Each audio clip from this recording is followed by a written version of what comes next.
बूंद बूंद सागर बने और रेत से पहाड़, संघर्ष से ही सवरे जीवन के हर एक तार। दोस्तों, मैं आपकी दोस्त योगिता शर्मा आज आपको संघर्ष पर एक कहानी सुनाने जा रही हूँ। एक छोटी सी कहानी सुनिए। एक बार एक मूर्तिकार था। वह मूर्तिकार जंगल के बीच से गुजर रहा था। उसने वहाँ एक सुंदर सा पत्थर देखा। उस पत्थर को देखकर उसका मन ललचा गया। उसने कहा कि मैं इसकी मूर्ति बनाऊंगा। तो उसने अपने झोले में से सारे हथियार निकाल लिए, अपने हथियार औजार निकाले, और जैसे ही वो पत्थर पे प्रहार करने लगा, उसमें से आवाज़ आई, नहीं नहीं, मुझे मत मारो, मुझे मत तोड़ो। तो वो जंगल के बीच में था। उसने इधर उधर देखा, वो डर भी गया। उसने कहा पता नहीं कहाँ से आवाज़ आ रही है, पर वह आवाज़ पत्थर से आ रही थी। उसने कहा जब इस पत्थर से आवाज़ आ रही है तो इसको क्या तोड़ना। तो वो आगे बढ़ गया अपना सामान उठाकर। जब आगे बढ़ा तो एक और सुंदर सा पत्थर मिला। अब उसने कहा अब इसकी मूर्ति बनाता हूँ। तो उसने अपने हथियार औजार फिर निकाले और ज़ोर से पत्थर पे प्रहार किया। अब की बार आवाज़ नहीं आई और उसने सुंदर सी एक मूर्ति बना दी। अब मूर्ति इतनी भारी भरकम थी, वो अपने साथ उठा नहीं सकता था।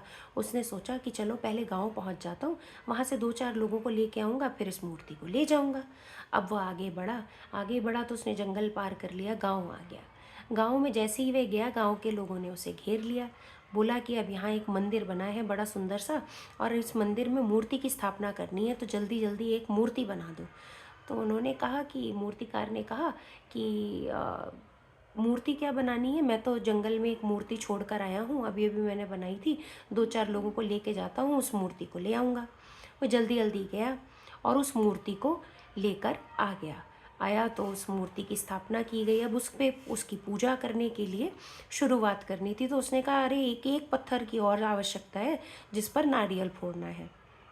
तो मूर्तिकार ने कहा अरे वहाँ एक और पत्थर भी मैं छोड़ कर आया हूँ, वो हम लेकर आते हैं, उससे हम नारियल फोड़ेंगे। वो दूसरा पत्थर लेकर आए, उस दूसरे पत्थर को लेकर आए नारियल को फोड़ने के लिए। अब दोनों के दोनों पत्थर मंदिर के अंदर आ गए। एक पत्थर ने दूसरे पत्थर से कहा, मूर्ति से कहा, मूर्ति वाला जो पत्थर था उससे कहा कि अरे तुम्हारी तो पूजा पाठ हो रही है, तुम्हारे तो मज़े आ रहे हैं, तुम्हें तो टीके लग रहे हैं, मालाएं चढ़ाई जा रही हैं, मेरी दशा देखो क्या हो गई। उसने कहा कि जब मूर्तिकार ने अपना हथियार उठाया था, अपना औजार उठाया था, तुम में से मूर्ति बनाने के लिए तुम ही ने मना किया था कि नहीं नहीं मुझे मत मारो। तो दोस्तों, इससे ये हमें शिक्षा मिलती है कि संघर्ष करने से ही जीवन के सब कार्य सफल होते हैं। उसके प्रेशर में आके, उसके दबाव में आके हमें कभी भी परेशान नहीं होना चाहिए।